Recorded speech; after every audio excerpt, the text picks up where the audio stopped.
of growth, how can we get onto dharmic capitalism? Can we actually do it? Yeah, that's a fair question, right? I think the idea of the book is to sort of put Kautilya's ideas on the table and then see what is applicable. I think we are sensible enough to understand that obviously there are established systems today which are far more refined in terms of data and content, and we moved ahead a lot.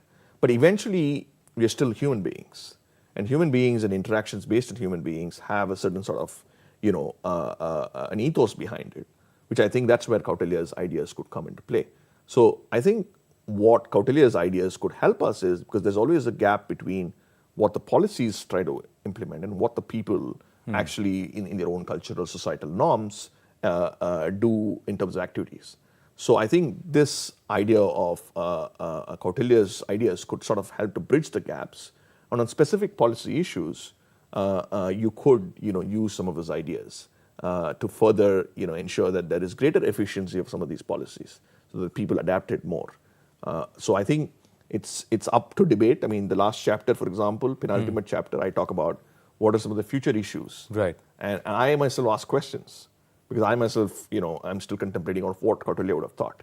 So I think this is a good template for people to think about, and I'm pretty sure it'll be useful for many scholars to sort of, and policymakers to look at it in the future. Well, absolutely. And I think for all of us to think about a little more and know a little more in terms of civilizationally understand that if your fundamentals economically are good, then you have a nation that will prosper. So you've got to get that basis right. And might is what is respected, and it's purely economic heft. And can we do it with an element of dharma? Well, that's what this book talks about. So congratulations on that, Sriram. Thank you very much.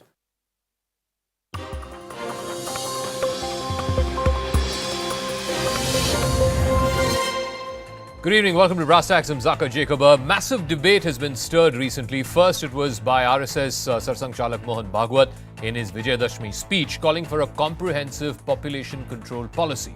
And this was later backed up by his second-in-command, Dattatreya Hosbale, who said that population demographics are changing rapidly in the border districts because of illegal immigration and because of religious conversion. Now, there are many on the other side, including the likes of Asaduddin Owaisi, who are saying and challenging this presupposition.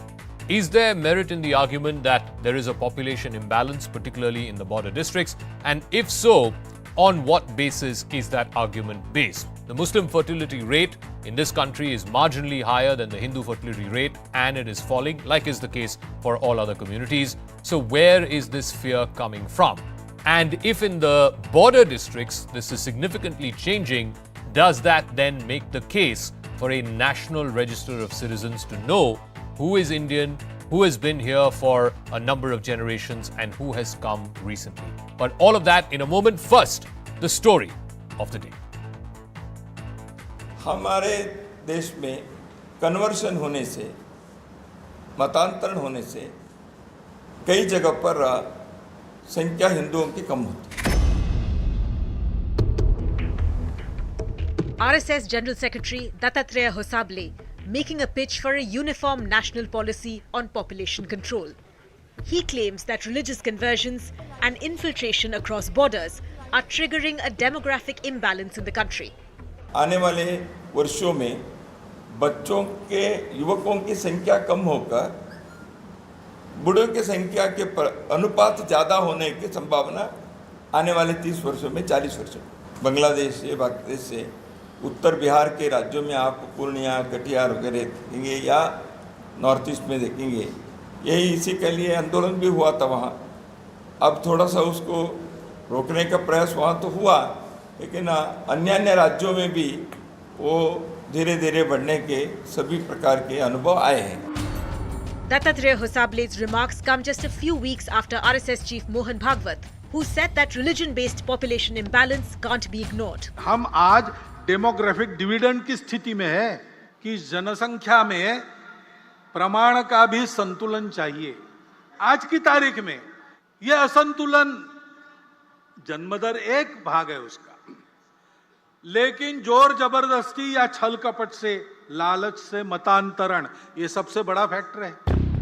But many opposition parties have objected to the RSS's views, calling it an election gimmick for the BJP. 8 साल से तो आप ही की सरकार है, आप ही के इशारे पर चलने वाली सरकार है। इसके पहले भी 6-7 साल रह चुकी, अटल जी की 3 सरकारें रह चुकी, तब क्यों कुछ नहीं किया? According to the National Family Health Survey, the total fertility rate has been decreasing in India, and every religious group has seen a fall in the total fertility rate, including the Muslim population.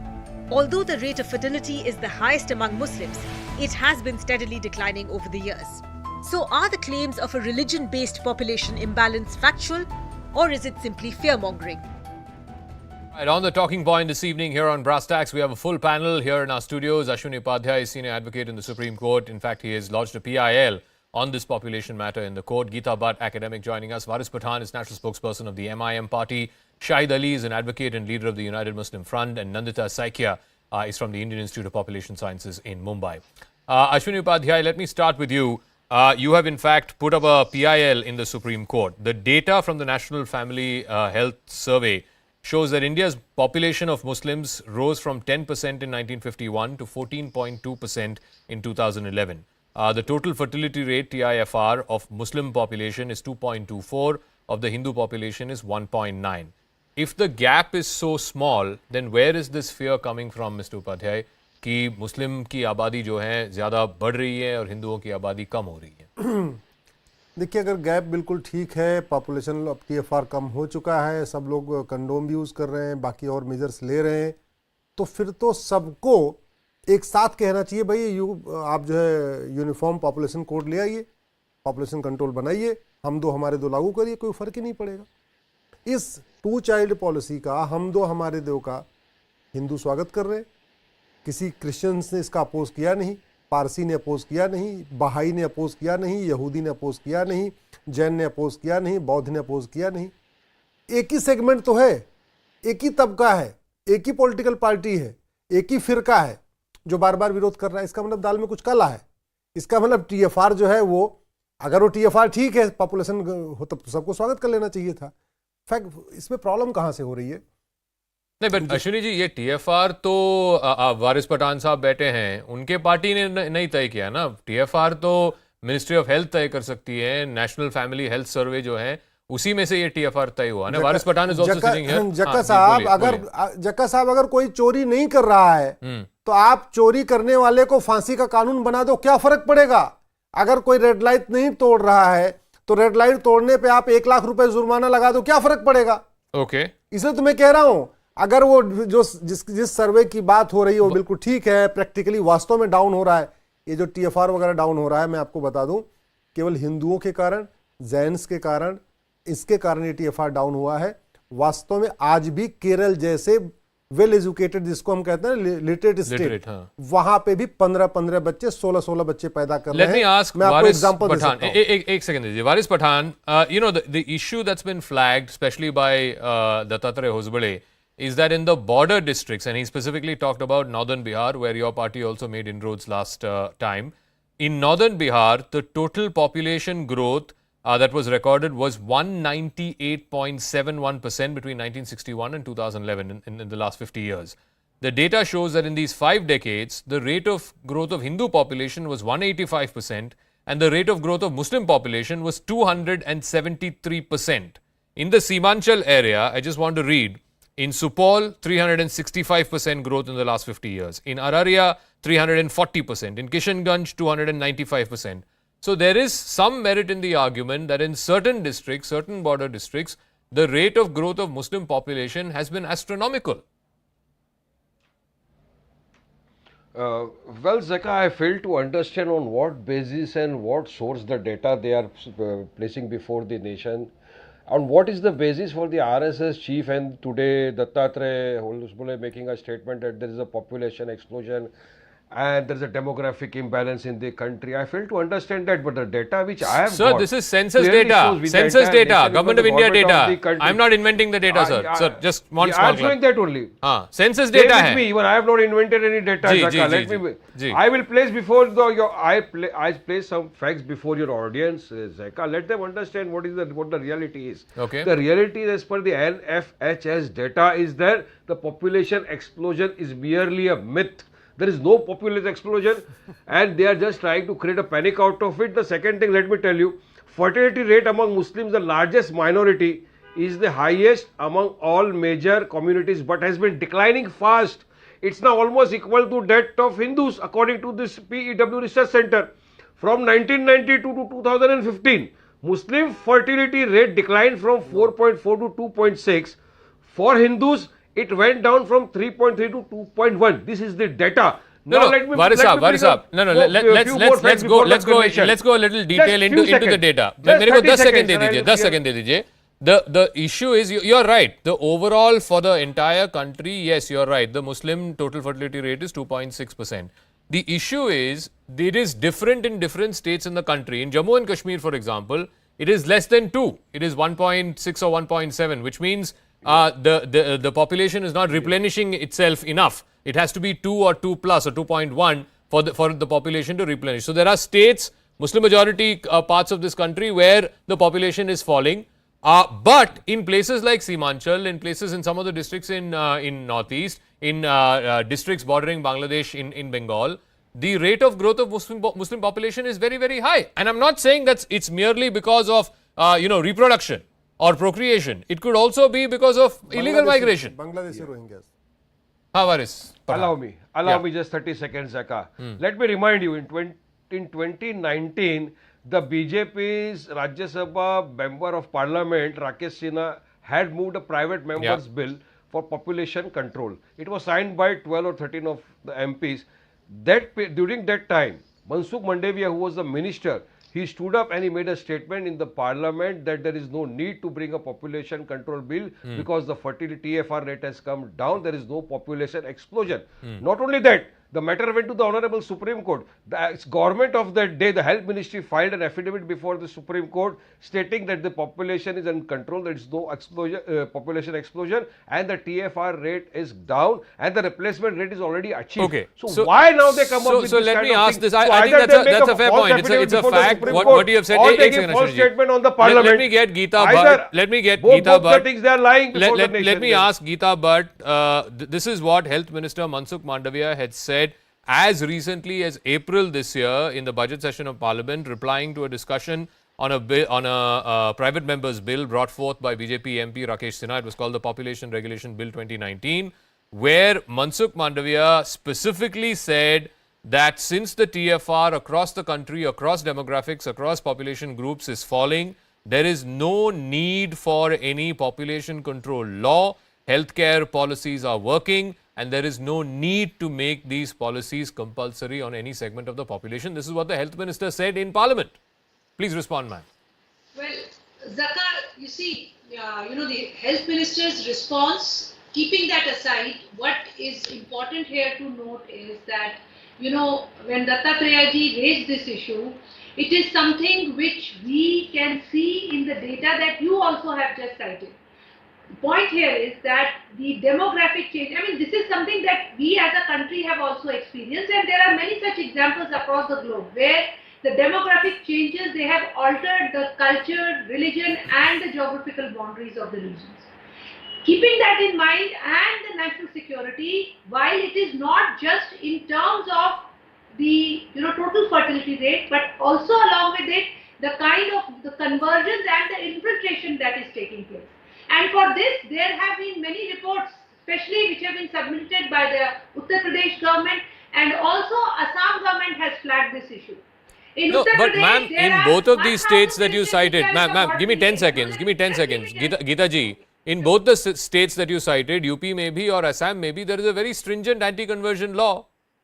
उसके बावजूद अगर conversion हो रहा है तो then that's on the state, no? No.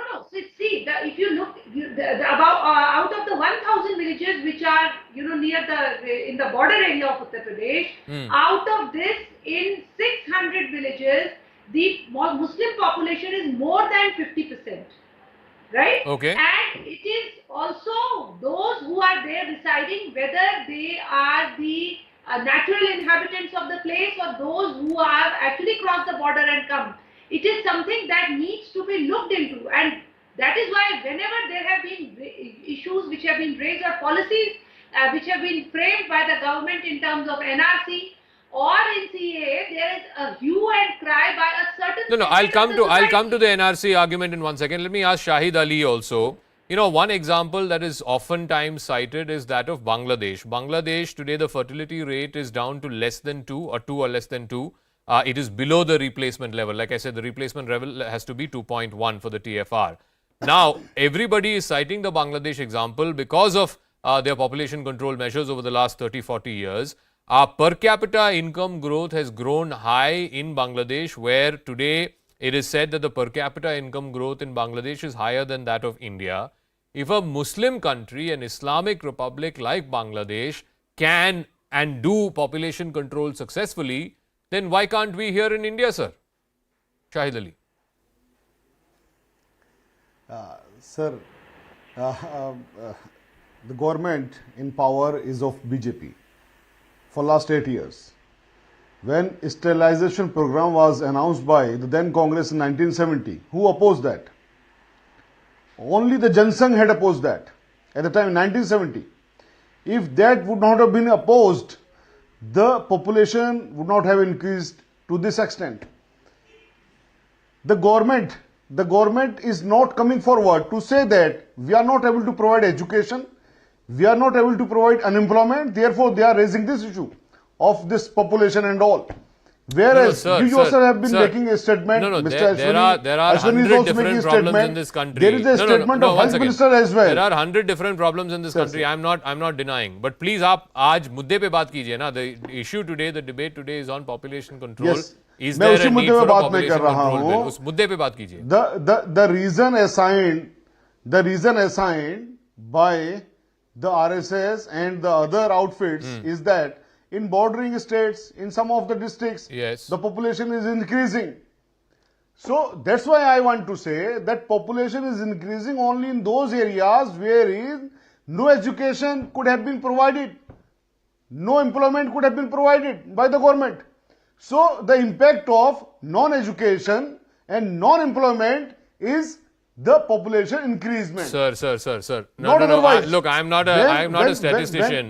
But to just say, no, एक second. बात सुनिए, शाही Mr. साहब. Jacob, you may not be satisfied. It cannot be that level of primary enrollment amongst Muslims is only low in the border districts.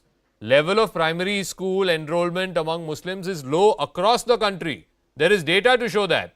To say that lack of education in border districts, that's why population is increasing in those border districts, I don't think it's. I think it's a disingenuous argument. Sorry, Ashwini Upadhyay. देखिए, You मैं have आपको- already told. अच्छा, you have एक already- second, you have Ashwini already जी का disclosed intervention, Kashmir. उसके बाद आपके पास आऊंगा. या Why does that Nandita Sai decline की in ओर Kashmir? से. जगह साहब, देश अश्विनी की जी। राजधानी दिल्ली है. दिल्ली में आप चलिए, मैं आपको ओखला एरिया में, आपको सुंदर नगरी वाले एरिया में, सकूर बस्ती के एरिया में, महिपालपुर में, राजधानी में आपको मैं 10 से 20 बच्चे वाले परिवार, कम से कम 100 परिवार आपको दिखा लेकिन सकता हूं. अश्विनी जी, पिछले 8 साल से तो बीजेपी का सरकार है. कुछ दिल्ली में कुछ हिंदू करना चाहिए उनको. 81.68% नहीं, सुनिए, अगर और अगर सबसे बड़ा ये threat इतना क्या है? बड़ा इशू है नहीं, कि threat क्या सरसंघ है? चालक जी ने बोल दिया, सरकारिया ने बोल दिया, तो फिर 8 साल से क्या कर रहे हैं सुनिए, मैं सरकार? आपको बता रहा हूं थ्रेट क्या है. हाँ. सबसे पहले लब जिहाद वाला वर्ड कौन लाया था? कोई आरएसएस नहीं लाया था, कोई हिंदू लाया था. लब जिहाद का पहला वर्ड आया था, क्रिश्चियन पास्टर थे वो केरल के, वहां से आया था पहली बात वर्ड. दूसरा थ्रेट क्या है? कल मेरठ में एक व्यक्ति ने जाके भगवान शिव के ऊपर पेशाब किया. कहीं पूरे देश में आग लगी, कहीं सर तन से जुदा का हुआ, कहीं लोग सड़कों पे उतरे, कहीं कुछ नहीं हुआ. पुलिस ने अपना काम किया, उसको पकड़ ले गई. दूसरा एग्जाम्पल, नूपुर शर्मा और तस्लीम रहमानी. नूपुर शर्मा गुमनाम जिंदगी जी रही है, तस्लीम रहमानी चैनलों पे घूम रहे हैं. ये फर्क है, ये सोच का फर्क है. मैं इसलिए कह रहा हूं हमारा. अश्विनी जी, मेरा छोटा सा सवाल है. एक तो अगर नियम या कानून आपको लेके आना है तो लेके आइए पार्लियामेंट में, कौन रोक रहा है आपको? आपको पीआईएल के ऊपर पीआईएल डालने की नौबत भी नहीं पड़ेगी। अगर कानून लेके आना तो लेके आए पार्लियामेंट में, मेजॉरिटी है सरकार के पास। एज ए सिटीजन, जैसे जक्का साहब अपनी ड्यूटी कर रहे हैं, ऐसे as a citizen, as a advocate मैं अपनी ड्यूटी कर रहा हूं। सरकार अपनी ड्यूटी करेगी, दूसरी बात अपना काम करेंगे। दूसरी बात, अगर आप कह रहे हैं कि ये बॉर्डर डिस्ट्रिक्ट्स में इलीगल इमिग्रेशन हो रहा है, तब अब मैं आपसे पूछ रहा हूं कि एनआरसी की जो बात हो रही है वो तो कहां अटका पड़ा है, आपको भी पता है, हमें भी पता है, और कौन उसके ऊपर रोड़े लगा रहे थे वो आपको भी पता है, हमें भी पता है। तो should it be the case that in a country like India that we need to know who are the citizens of this country who have been living here for generations and who are the people who've come in the last 10-15 years? Is there a case to be made for that? उसको कौन रोक रहा है? रोकने वाले आपने देखा नहीं, अभी शुरू नहीं हुआ था उसके पहले शाहीन बाग करके बैठ गए थे। अभी जो लोग उसमें शामिल थे, अभी तो उनको हाई कोर्ट ने उनको जो है बेल भी नहीं दिया, वो लगातार वो बेल पे बेल मांग रहे।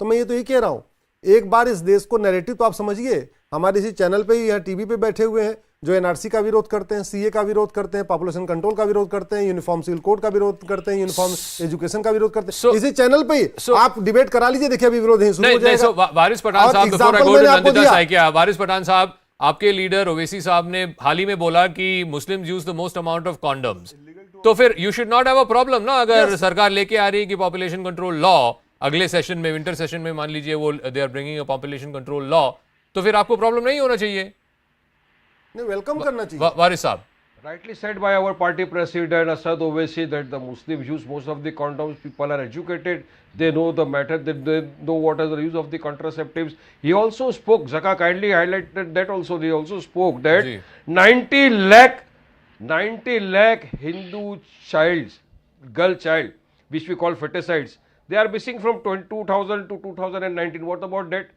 What happened to them? Why don't they speak about it? Why did the RSS chief does not lighter on them? Because the thing is, what Nupur Sharma and Taslim Ramani have got to do with population explosion, I fail to understand that. We are talking about secularism, we are talking about constitution, we live in democracy, and here see what kind of statements are being made on your channel itself. They were in power for 8 years. What did they do? Yes, they made a statement in the parliament that there is no need for getting a population control bill. Then why does this kind of statements are being made by the RSS? That I agree. I asked that question to Geeta ji also. Waris Saab, एक second. Waris Saab, all I am asking you. No, you asked them a question. Waris Saab, I am asking a simple question. आपके leader ने बोला, whether they file a false affidavit before the Supreme Court. आपके leader ने बोला कि Muslims use the most amount of condoms, तो कल को अगर सरकार नियम ला रही है तो आपको कोई ऐतराज नहीं होना चाहिए ना? But they don't want to bring the question is this, the own minister in the parliament have said that there is no need for population control bill. Okay. Then why does the RSS people, they want to go into this thing, to say that demographic imbalance, and if you want to correct the demographic imbalance, if you want to improve the economy of the country, see that the youth get employed, see that the rupees get up, the dollar has gone so far now. दो minute दीजिए, मैं आ रहा हूँ Sunil ji. Nandita Saikia has been patiently waiting. Nandita Saikia, especially in the context of border states, whether it's Assam, Bengal, UP, Bihar, etc., I want you to please tell us what the data shows, because you know, yes, the overall national data, I don't know who brought it up. It is correct that the TIFR rate between Hindus and Muslims, it was 1.1 in the 1990s. It has now come in 91-92 in the last the census that happened then. In the 2011-12 census, it had come down to 0.3. So if the gap has been closed from 1.1 to 0.3 nationally, and I said at the top of the show, and there are certain states, you know, Karnataka, Jammu and Kashmir, even Kerala, where there is more literate people, more social and economic upward mobility. Yes, the TFR has fallen below 2 in many of the instances. But in these border states, as it were, border districts, as it were, is there merit in the argument that there is a population skew in these border districts? Yes, thank you for invitation. In fact, I would say that in India, when we speak that Muslim population have lower mortality rate or lower education or lower employment, we are very open and very acceptable to the data. When we start speaking about fertility, suddenly everything becomes very, very sensitive. So I fail to understand why it is so. That is my first point. You know, but people have started speaking about all this because of the numbers, because of the stories, because of their lifetime experiences, and so many other issues. When we talk about fertility, there are two ways to present. We can say that Muslim fertility is decreasing fast, but still it is high. That is one way of portrayal. And another one is that we can say it is high.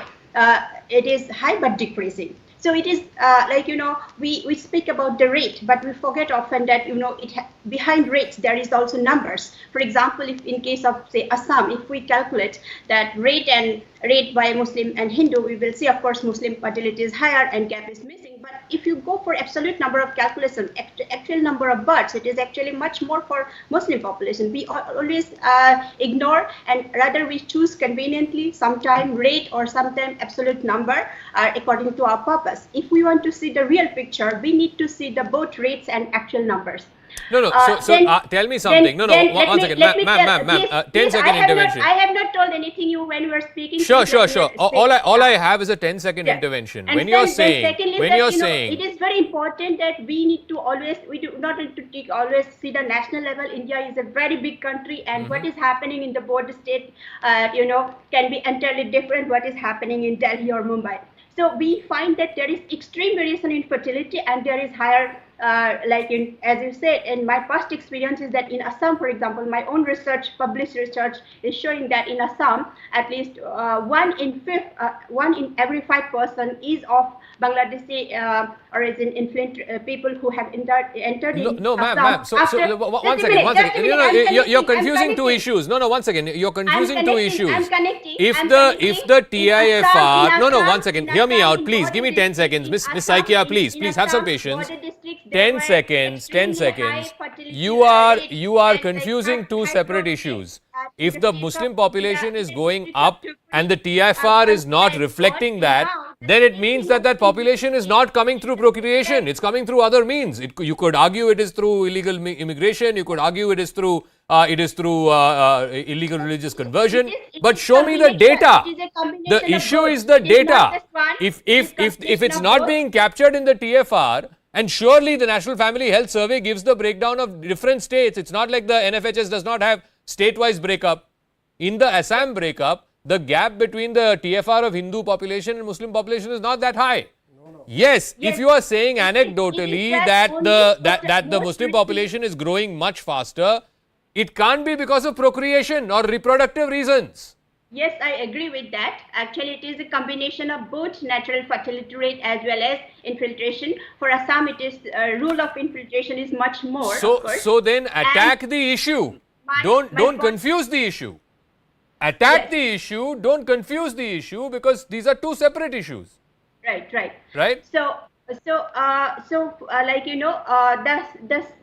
The way Assam's demography has changed, particularly at district level, I think it is the same now happening in the border states of West Bengal, Bihar, and whatever.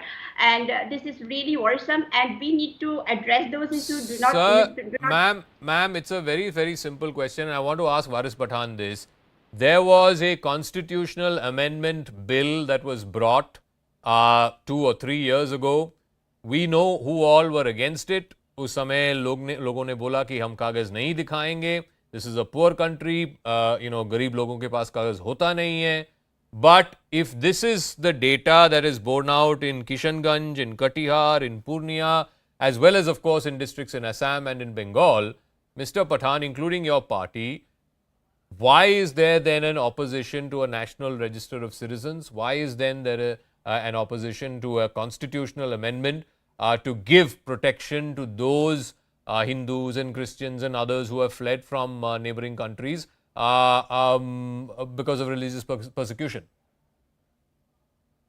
Waris Pathan. Well, the same constitution has given me a right that if I don't agree with the government's policies, I can raise my issue. We live in democracy. Agree to disagree is my forte. I can use it. But I am asking a simple question. If they don't believe the NFHS data, they don't believe the PEW research, which is clear-cut saying that the population explosion is merely a myth, the fertility rate has gone down, and the replacement rate has already been achieved, then why do they say, on what basis are they making this kind of Waris Saab, just like I told Nandita Saikia, I think we are confusing the issues. In the border districts, it's not because of reproduction going up. In the border districts, it could be because of illegal migration. Now whose responsibility is it Whose responsibility is it to do an enumeration of illegal migrants? It's the job of the government. You are well within your right to ask why is government not enumerating? The government is there. We have got the security forces stationed at the borders. They are well versed. They know how to stop infiltration. They are there. They are present there at the borders everywhere. We have got our own security, Zaka, and we are very power. We have got a good power over there. No. So why don't you then welcome? No. Why don't you then welcome an enumeration of the population demographics in our border districts? क्या है इसमें? आपको विरोध नहीं करना चाहिए? Demonetization also, what happened? Well, you welcome the demonetization. What happened after that? You welcomed abrogation of Article 370. What happened then? Today are the Kashmiri Pandits safe in Kashmir? Today they are leaving Kashmir. They don't want to live there. They are sitting on dharna. They say we are not safe in Kashmir. That's a separate matter. Kashmir पे जब debate करेंगे आपको बुला लेंगे हम. But Ashwini ji, it's a very simple question. अगर सब लोग कह रहे हैं कि border districts में आबादी का imbalance हो रहा है और illegal migration की वजह से हो रहा है, तो BSF किसके नीचे है भाई? BSF तो केंद्र सरकार के नीचे है. BSF is guarding our borders. क्या कर रही है BSF? नहीं, प्रॉब्लम जक्का साहब देखिए, प्रॉब्लम BSF नहीं है, प्रॉब्लम है करप्शन.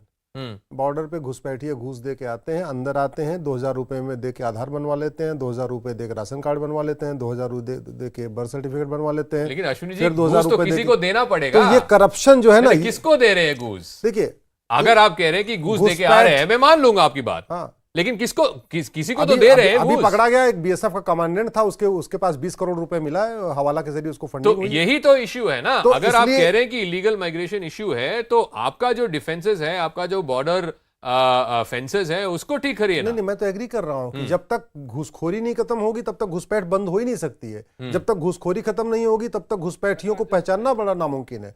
असम की NRC कैसे फेल होगी? भ्रष्टाचार के चक्कर में फेल होगी. नहीं, वो तो पॉलिटिकल था. सुप्रीम कोर्ट ने तो मना कर दिया. वो और पॉलिटिकली कौन अपोज कर रहा था? वारिस साहब भी है, शाहिद अली भी है, सबको पता है कि पॉलिटिकली कौन अपोज कर रहा था. मैं आपको एक डेटा बताना चाहता हूं जी. हिंदुस्तान का जो पहले एरिया था वो था करीब 90 लाख स्क्वायर मीटर. 90 लाख. अफगानिस्तान भी इसी का पार्ट था, पाकिस्तान भी इसी का पार्ट था, बांग्लादेश भी इसी का पार्ट था. और धीरे धीरे क्या हुआ, आज आप देख लिए, अफगानिस्तान निकल गया, पाकिस्तान निकल गया, बांग्लादेश निकल गया.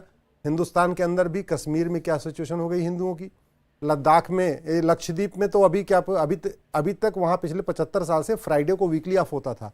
इस साल जाके वहां संडे वीकली ऑफ शुरू हुआ है.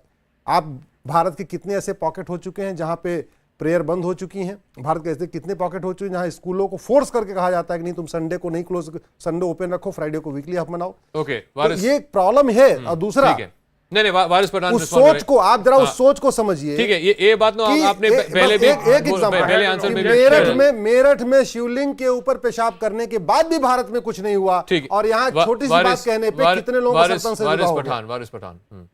After that, I'm wrapping up the debate. Yeah.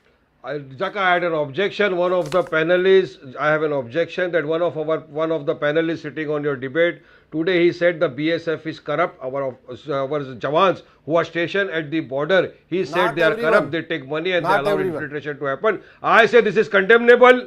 I say it is condemnable and he must withdraw his words. I say this is condemnable. He should apologize for using this kind of words. BSF का एक commandant क्या 20 करोड़ रुपए मिला है, वो smuggling करवाता था. I have my objection. Somebody calling the BSF jawans as corrupt. I object to that. Okay. I object to that. Geeta Bhatt, final 30 seconds. I got to wrap up. Geeta Bhatt, 30 seconds. And he must take back his words. 30 seconds. Yes. Border security force last year their jurisdiction area was increased from 15 kilometers to 50 kilometers. Yes, correct. And the Director General himself had admitted in West Bengal and Assam there is a huge change in the demography and this is a matter of concern. And there is already a proposal that it needs to be increased to at least 100 kilometers. Okay. So this is a concern which I think Mr. Waris Pathan should actually be criticizing and should actually their party should come out and stand for the national security of the country rather than talking in terms that who is corrupt and who is not corrupt. You need to come out at work. Mr. Mansukh Munda, we have said so in the parliament. Okay, I got to wrap up. I'll leave the debate by simply saying this. I think this is a grave matter. It requires serious debate, whether it is in parliament, whether it's in our courts of law. This is not an issue that we should take lightly, but let's see how this progresses. over the next few days and months. The second big story tonight, and this is a big one.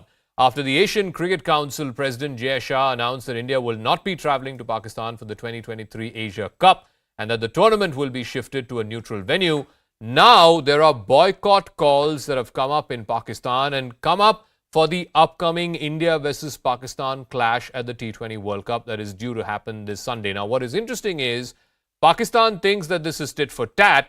Unfortunately, this is an ICC tournament that we are talking about. The ICC T20 World Cup game that's coming up this Sunday. Pakistan or India or any country for that matter can ill afford to pull their team off an ICC tournament game. So, is this just a bluff that India needs to call out? First, the story.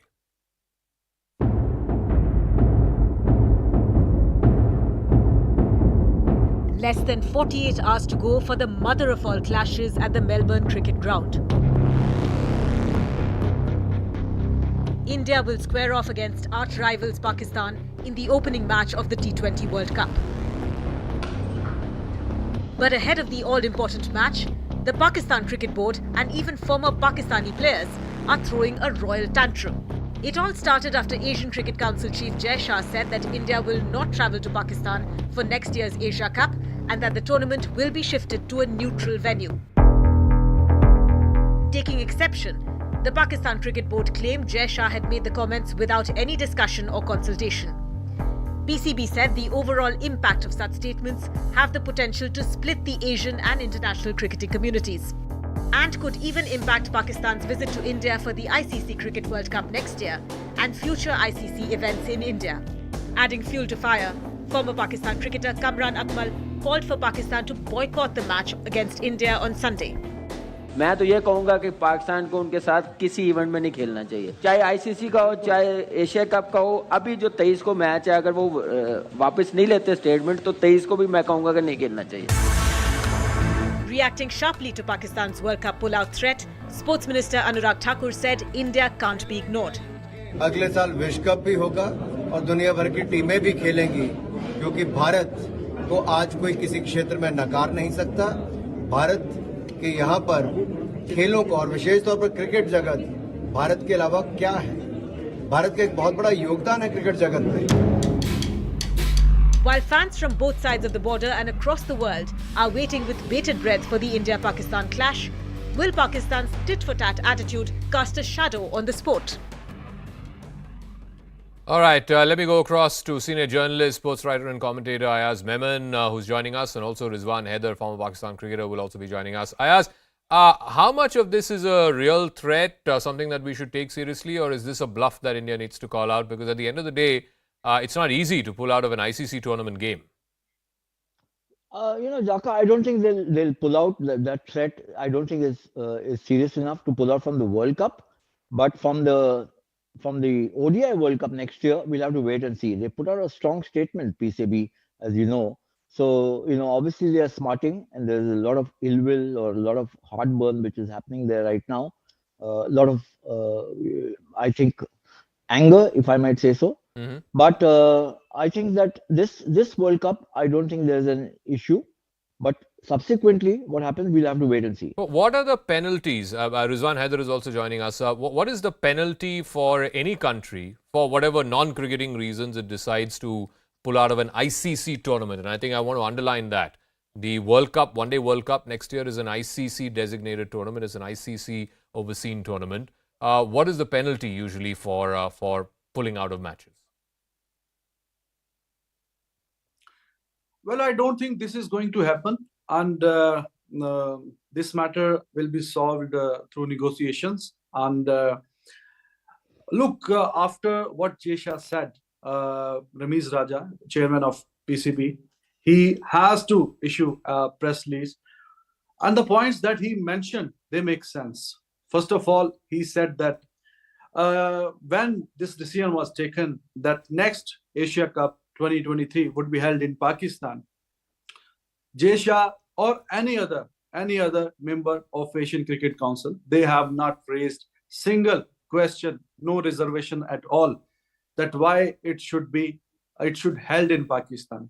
All of a sudden, like without either like it should have been, look, if there is some meeting of Asia Cup or Asian Council is going on, all the members are available and Jay Shah is there. Had he raised this question there, it makes sense. Like he's behaving like dictator. but Rizwan Saab, एक छोटी सी बात, एक तो I don't think he said we will not play Pakistan. I think he said we will play at a neutral venue, and that has been the case for the last many years, including हाल ही में we played Asia Cup in Dubai. उसमें कोई एतराज किसी को नहीं था. We're going to play the World Cup in Australia. Again, किसी को कोई एतराज नहीं है. तो what is the issue if we play in a neutral venue, as has been the case for the last many years? And दूसरी बात, I don't think it's the call of the BCCI or the Asian Cricket Council. No, this is a political call that's been taken. Yes, right. It's a political call. It's a political call. No, you mentioned rightly. Ji. Because it is the right of Pakistan to play cricket in Pakistan. Why not? Because there's no security concern at all. All top teams, they have toured Pakistan recently. All countries, England, Australia, South Africa, New Zealand is coming after a couple of months, and other Asian countries, Bangladesh, Sri Lanka, you name it. All the countries, they are touring Pakistan on regular basis. There is no security issue at all. When there is Rizwan Saab, as you said, ये तो that- Pakistan का prerogative है कि आप खेलिए matches, आप host कीजिए matches, whichever country wants to come there can play, उसमें कोई एतराज नहीं है. The issue is India also has as much right to decide where it wants to send its teams to. For whatever reason, I'm not getting into the reasons, but for whatever reason, if the government of India feels it's not safe to send the Indian team to Pakistan, then there's nothing the BCCI or the Asian Cricket Council can do about that, na? No, it makes sense if India does not want to come. Like if they ask from the government and government says, no, we're not going, then obviously PCB, they're going to take decision too. They're going to take some hard decisions too, which is not right for the game, because only 6, 7, 8 countries, like they play cricket. It's not like football, like 32 or more countries are playing in a World Cup. Only 6, 7 countries are playing cricket. And if somehow the government does not allow Indian team to go to Pakistan, then Ramiz Raja, he's a former cricketer, captain of Pakistan cricket team, current chairman. He has to take some bold stance. So I come back to that question. Ayaz Memon, I come back to that question. Yes, Rizwan Saab is saying that Ramiz Raja has to take a hard call. But what are the costs for that hard call? Do you realistically see Pakistan not sending their team to India, or that India-Pakistan game, if at all their paths cross in the World Cup, One Day World Cup next year, that game will not happen at all? What about the possibility of a neutral venue?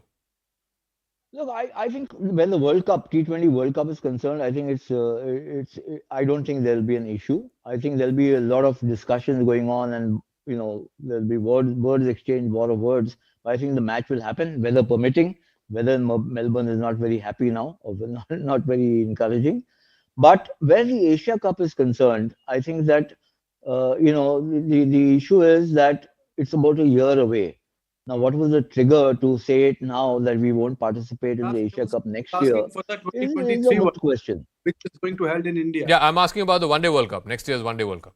Yeah, next year's One Day World Cup is what they're saying is that in case if India pulls out of the Asia Cup, we will not come for the ODI World Cup. Correct. Now, I think there's a lot of time. 1 year, the Asia Cup is in September next year. There's a lot of time. I think there's scope for a lot of negotiations, whether it should be played in a neutral venue.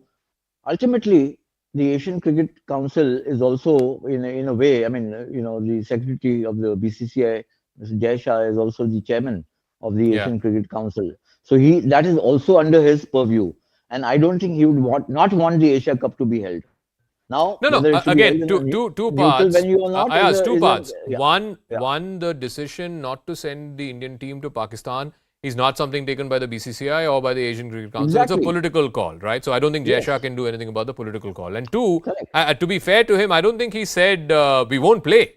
All he said was we'll play in a neutral venue, as has been the case for the last number of years now, right? So why is that such a problem? I think what has happened is that Pakistan Cricket Board and the Pakistan government feels that they are trying to restore normalcy in their cricket engagements. They've got a lot of teams coming into Pakistan, Australia, so many, Sri Lanka, and so many other countries have gone there. And therefore, it's all right to have a major event there. And if this does not happen, then it's a major setback for Pakistan cricket. And that's their that's their concern, that's their compunction, and they will obviously contest that. Now, whether it can be negotiated and a settlement reached, remember this Asia Cup could have gone to Sri Lanka, could be played in Bangladesh, wherever. There are so many other Asian countries, Correct. possibly UAE also. Now, whether that happens or not is to be seen. But what's interesting is that it's come out at this point in time with India and Pakistan poised to face each other in the World Cup of the T20. And what could be the trigger? What was the trigger? Is something that can only be speculated on. No, so as I understand, Rizwan Haider Saab, if a country pulls out of an ICC tournament, there's a penalty. The team gets docked points. अगर कमरान अकमल कह रहे हैं कि 23 के जो match आ रही हैं उससे पाकिस्तान को पुल आउट करना चाहिए, you end up losing points. That could hurt your team. It could hurt the chances of your team progressing to the elimination part of the tournament. Well, it is not the practical way, to be very honest, but you have to look at the things from PCB's perspective. Next year it's Asia Cup, and somehow if India says that we are not coming to the Asia Cup, and after 2 months it's World Cup, and somehow if Pakistan goes to the World Cup, after 2 years there's a Champions Trophy in Pakistan, that is ICC tournament. What is the guarantee that India gonna come again? Again India gonna say that we are not coming to Pakistan. It means that though we know that India is the richest board of the world, but if there should be same rules for both the countries. If India is not coming, we are not asking for bilateral series. We're not playing bilateral series from quite a while now. Yeah. It's a tournament where other countries are also participating. But if India is saying that we are not coming to Pakistan for the ICC event or for the Asia Cup, then Pakistan also holds the right to say the same. Yes, but Rizwan Saab, one is that if your team will lose points, wo to I've already established that. Second most important thing is that, again, I keep saying, India is not saying we won't play Pakistan. India is saying we are happy to play Pakistan in a neutral venue. And okay, I got your point. The point that I'm making, the PCB can raise a voice to the ICC that, okay, we will play the World Cup, but we won't play over matches in India. Then ICC will do something. Then we will be finding some other options too, that what can be happened. Then ICC has to manage that where they're going to hold Pakistan's matches. Either it would be Bangladesh or the Sri Lanka. So is that a possibility, Ayaz? We've had World Cups which India has hosted in the past, in '96, also in 2011, where there were matches held in other subcontinent countries as well. Is that a possibility that, let's say, in India-Pakistan happens in Bangladesh or in Sri Lanka? It's a possibility, but remember, the 2023 World Cup is to be played entirely in India. So, to say that some matches featuring Pakistan will be played in Bangladesh will have to be negotiated, or Sri Lanka or anywhere else. Yeah. It's not that it's not happened in the past, it has. But this and the ODI World Cup is an ICC event, so it has its own complexities. I think the better way out would be, some parlays happening now and see if the Asia Cup goes through, whether in Pakistan or elsewhere, as has been mooted by the BCCI, and therefore it clears the path for the ODI World Cup, and cricket, rolls along rather than it becoming a subject which is. You remember this, Ayaz, better than I do. I think it was the '96 World Cup which India hosted, and I think it was the West Indies that refused to go to Sri Lanka, and I think even Australia. Yeah, but that time the host countries were India and Sri Lanka, of course, were hosting it, and they refused to go to Sri Lanka again because of security concerns. If I'm not mistaken, they got docked points for that. Yes.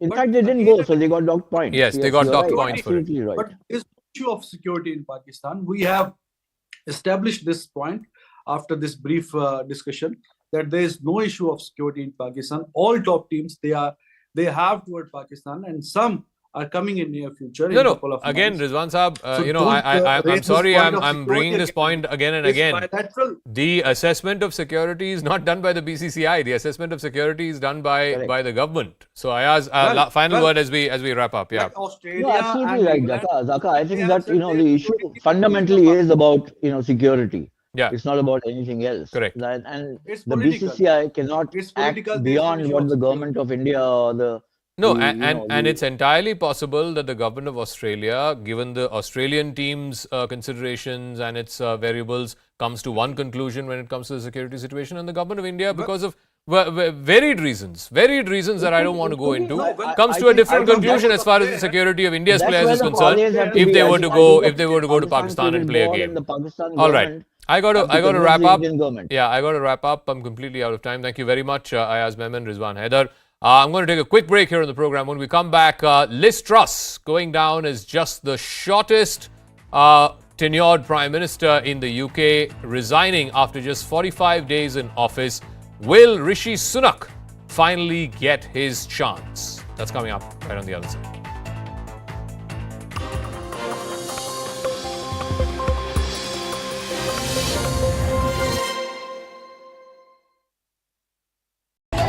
You get a decent summer holiday, I think. Very nice, thank you. Very nice, thank you very much. It's very much needed. An 80-kilogram python was rescued from a school bus in Uttar Pradesh's Raebareli district. The giant reptile clung onto the bus's engine. Finally, after an hour, an official managed to pry the snake free from its hold. The loud cheers broke out among the onlookers who were watching the operation with horror and excitement. Later, the python was safely released in the forest of Dharmic. A 12-year-old boy was made to dangle from the roof of a well in Madhya Pradesh's Chhatarpur district. He was accused of stealing a mobile phone. The boy clung to the sides of the well, claiming innocence and begging for his life as a man threatened to drop him down. The accused was arrested after the police filed a case for culpable homicide under the SCSD Act. A 22-year-old man was tied to a two-wheeler and made to run for about 2 kilometers on a busy road in Cuttack in Odisha. This was his punishment for allegedly failing to repay 1,500 rupees which he had borrowed from one of the two accused for performing his grandfather's last rites. After the video went viral, both the accused were arrested. A brawl on a moving train ended in horror in West Bengal's Birbhum district.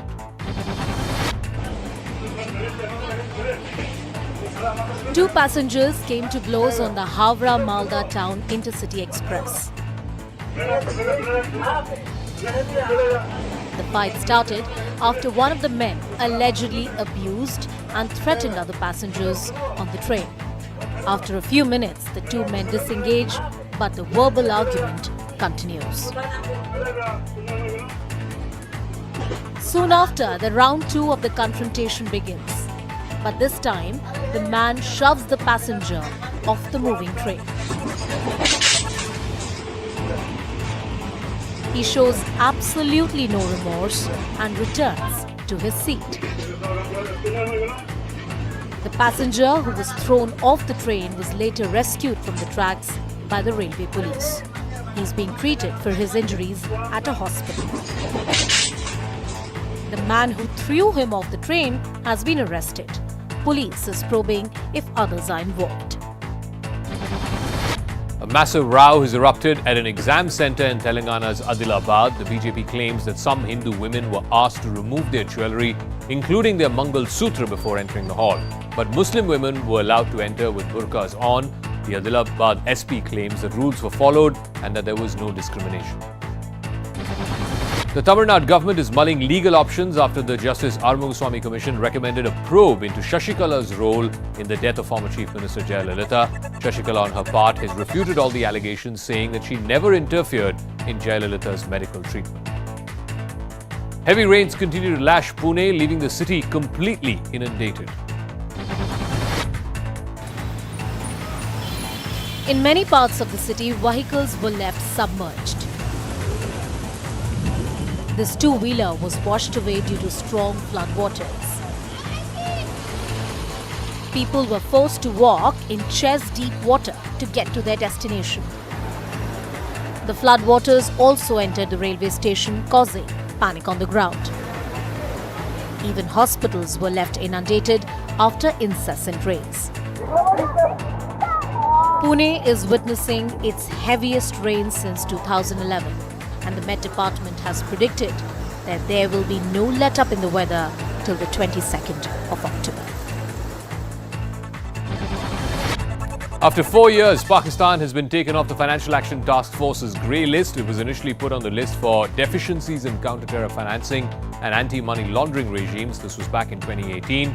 The decision was taken after a quote-unquote verification visit by members of the FATF.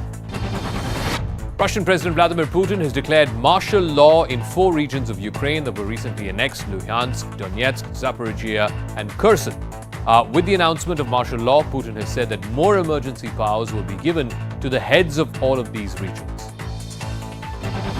British Prime Minister Liz Truss has insisted that she will not quit as Prime Minister as she faced tough questions from booing MPs during her first question time session since abandoning her tax-slashing economic policies and since sacking her finance minister. As chants of gone, gone, a defiant Liz Truss said that she's a fighter and not a quitter. Several Conservative Party MPs have already publicly called for Liz Truss to be replaced. And we leave you with King Charles's hilarious response to a child who asked him his age. Depends on which sometimes it's week, sometimes next week. Yes. You get 2 weeks. You can have a guess.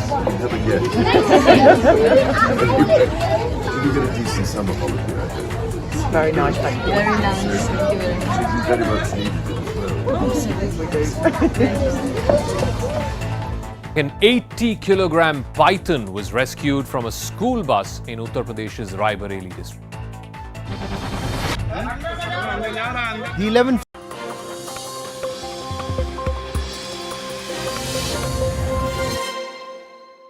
Good evening. Welcome back to Brass Tacks. The political and economic turmoil in the UK is going from bad to worse. Ending speculation, Liz Truss finally resigned today as Prime Minister after just 45 days in office.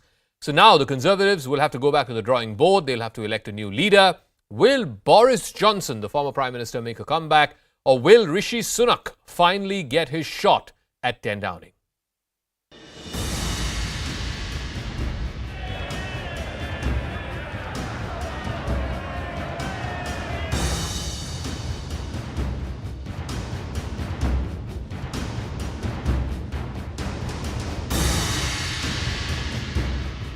I cannot deliver the mandate on which I was elected.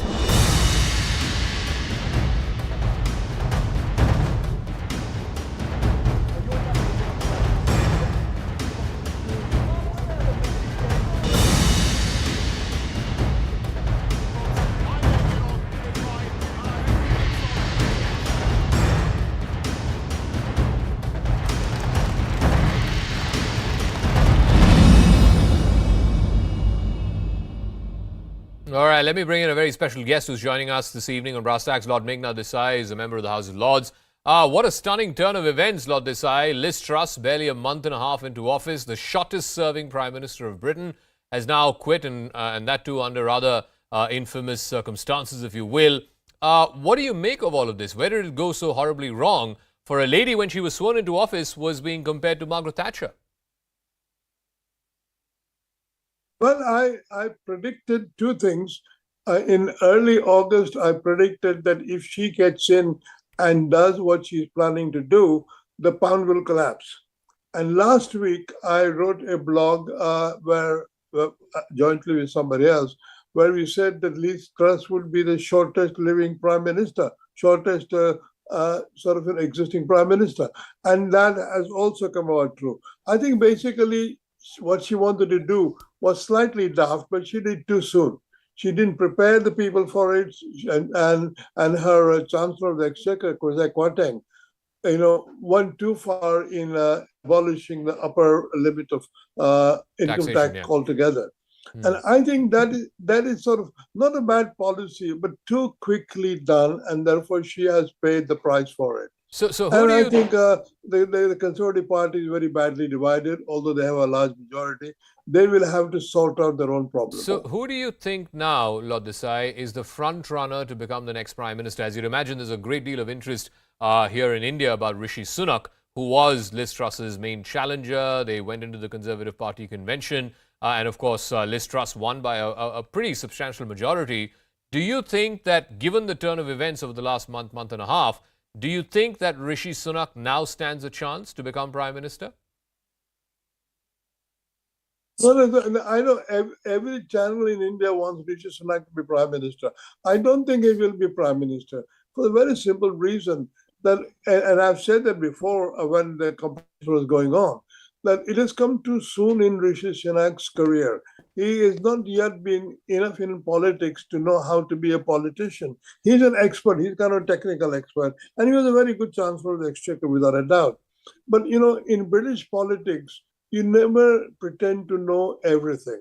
There is a secret to being in British politics. People like Harold Wilson and Harold Macmillan always had this style of being slightly hazy, slightly fuzzy, slightly forgetful person. Of course, they were not. They were very smart people. But the people empathize with them because they say, oh, he's just one of us. And Okay. Rishi doesn't actually appear like one of us. He appears like he's a specialist, he's a technical man, he's very good and so on. He's more like Superman rather than an ordinary person. So I think he will have to pass a bit more time before he's Prime Minister. Right now, my money is on Jeremy Hunt because he's already proved that he can calm the markets down. He's mature. He has been around. He was health secretary as well as culture secretary before. And he competed against Boris Johnson in 2019 for leadership and came second. So he's a known quantity. And he's grown up, he looks grown up. And right now, the Conservative Party needs somebody who will be grown up. Elections can't be held before 2024. Correct. We have a law here called Fixed Term Parliament Act, which says that no Prime Minister can call an election in midterm. So we will have to wait till 2024 to have election. So in the interim, do you think that this entire fracas, the way it's played out, is just setting up for former Prime Minister Boris Johnson to make a backdoor entry? I mean, if the members of Parliament are going to elect, or if they go back to the Conservative Party members, about 200,000 of them, either case, Boris Johnson perhaps is the best case scenario. And then, of course, we forget about Partygate and all the other scandals that brought about his fall. There is a whole view going on in opinion polls that a lot of people want Boris Johnson back. I think that would be the best solution. But I think there may be some ridicule that, why did you let him go when he had. Now, Boris is a real professional, and he would be very good. But I think he always used to say that he can't afford to be Prime Minister, salary is not big enough, etc. So he may want to not come back. But we will see. I mean, if he said, yes, I'll be back, because he's currently in the Caribbean on a holiday. If he says he wants to come back, he will fly back and all will be well. And I think the Conservative Party will then say, let's forget the interlude when Boris resigned and we had a contest and so on. We are back where we started, and that's good for us. All right. Forget about Partygate and forget about all the scandals during COVID. But we'll leave it at that. We'll see. It's been fascinating this last week or so in British politics. Thanks very much, Lord Meghna Desai, for joining us. That's a wrap. Brass Tacks. Mario Shakil joining you with News Epicenter.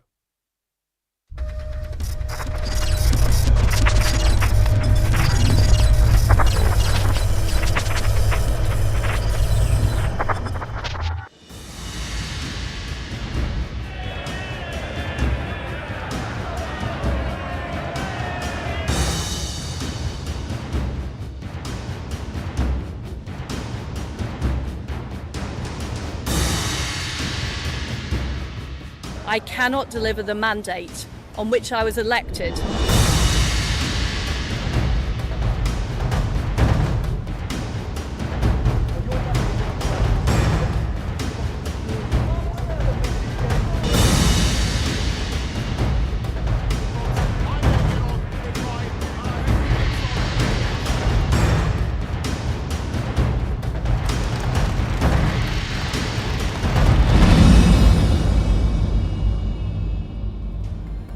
Hello everyone, you're watching News Epicenter with me, Mario Shakil. There is no end to the political crisis in Great Britain.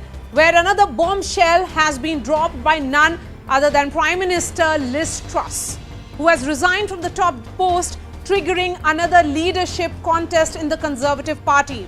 Truss was in 10 Downing Street for just 45 days. The crisis erupted after a mini budget comprising of tax cuts and heavy borrowing sent the economy into a downward spiral. After 10 days of defending her economic plan, she was forced to sack her finance minister and make several policy U-turns. Majority of Conservative leaders turned against Liz Truss as she failed to contain the factionalism in her own government. This 45-day disaster has resulted in Liz Truss becoming the shortest-serving Prime Minister in British history. First, let me give you an overview of this saga. Where did it all begin? July 7th is when Boris Johnson announced his resignation because he had seen a spate of resignations himself. His party said that his position had become untenable because of the scandals that had played out, particularly during the COVID period. September 5th is when Liz Truss won the Conservative leadership contest. It was between her and Rishi Sunak in the final round. September 8th, Liz Truss announced energy support package. Just 12 days later, Truss announced tax cuts and boosts borrowing in mini budget. The move tanks the pound and UK government bonds. October 3rd is when Truss does a U-turn on cut to highest rate of income tax. 10 days later, Liz Truss sacks her Chancellor Kwasi Kwarteng and does a U-turn on corporation tax freeze. October 17, the new Chancellor Jeremy Hunt reverses nearly 100% of the mini budget. So is he in line now to take over the crown or take over or succeed Liz Truss? Well, he's been seen as a savior of sorts, certainly right now in Great Britain. October 19th is when Home Secretary Suella Braverman resigns and blames Truss for broken pledges. October 20th, Liz Truss herself resigned as Prime Minister of United Kingdom. Now, this has triggered another leadership crisis in the Conservative Party, as expected. Let me give you the main faces who can succeed Liz Truss. Remember, Liz Truss is the shortest